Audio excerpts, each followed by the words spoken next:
All right, we started this lower body day, more focus on the speed power day. So we hit some different ISOs. I did this glute bridge or sprinter bridge, ISO against the wall, kind of before training or before like sprinting today, and then some positional calf hold ISOs too. Kind of that spring foot series, Chaldees type stuff. Then hit some our plyos, and then did our sprints. We did 20 flies today. So built up 20, fly for 20.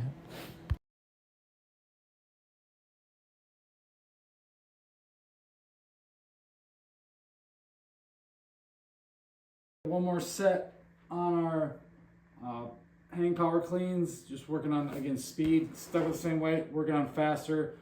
Of course, I forgot to hit the start on my timer app, or my speed, my velocity training app on two of the sets, but one of the sets was better than last week already, so that's good. We'll make sure we hit the button for this final one. And we did our track work this morning, was over at the Knoll Center. Did fly 20 builds to a 20-yard fly.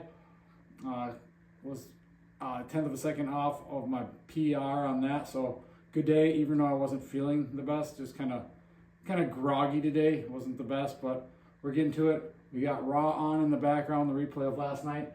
So we're gonna hit one more set of these, then we're gonna go to speed squats, and then we'll finish out the day. So let's get to work.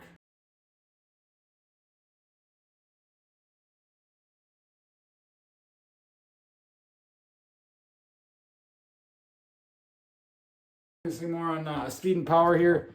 So we're going to do sets of 3. I don't have a set number of sets I'm going to do, but I'm going to do 3 reps each time.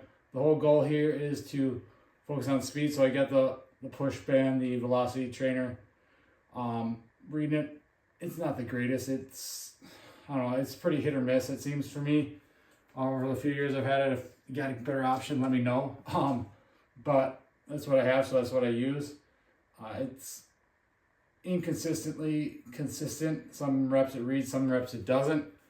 But I use it just to kind of give myself, I've got a pretty good feel on how I'm moving anyway.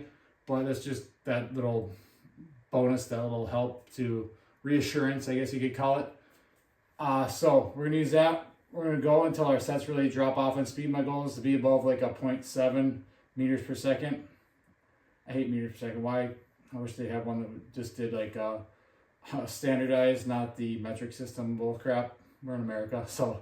But the goal is that, and if it drops super low, or even if I'm staying above that, but then the sets start to drop consistently, or the reps each set start to drop, then we'll cut it off. So no specific. I'm not going to do specific 4 sets of 3 or 5 sets of 3, 6 sets, whatever I get to. So that's just another way you can do sets and reps. Especially it's good for power speed work. When you're training, is to just cut it off once your speed dips or drops a little bit. Even if you're doing sprints, that's a good way to do sprints. If you're timing your sprints, once that speed drops off, it's like, oh, you're a little fatigued. You're not going to do any more good by training it. So that's what we're going to do with these. So front squats, I'm going to use the straps again because I just don't like the feeling of the wrist there, and I just don't feel like I don't have any control when I do the crisscross hand position. So I like to have the straps, use them as handles. Gives me a better feel there in the front squat, the front rack position. So I gotta find where those are. I get those on.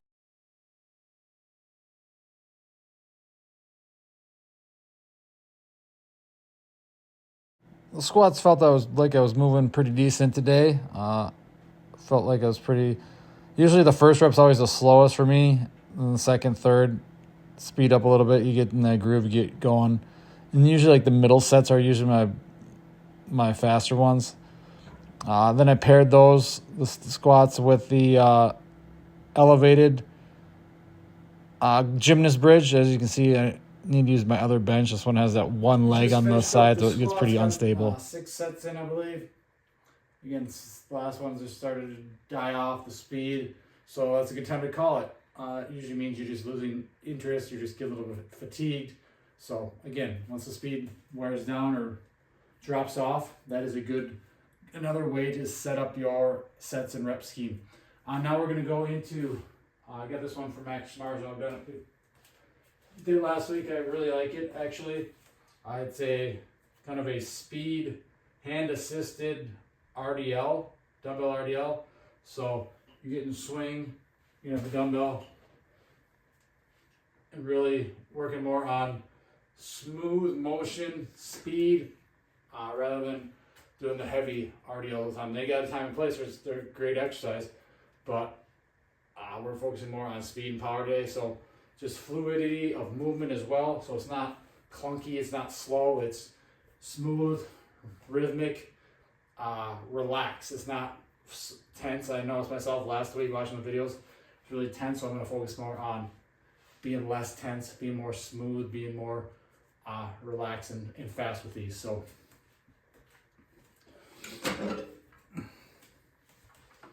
I like to do it. The hand of the leg that's up is assisting, dumbbells in the other, just like running opposite arm, opposite leg, that contralateral. So it's swing back,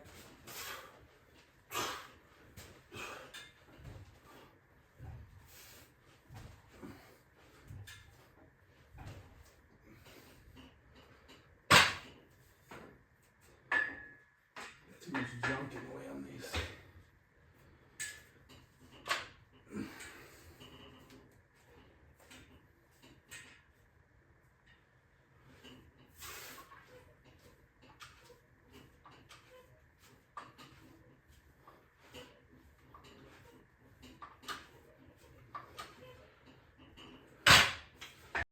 And then we just finished the day, some heavy calf raise, the tall calf raise, isos.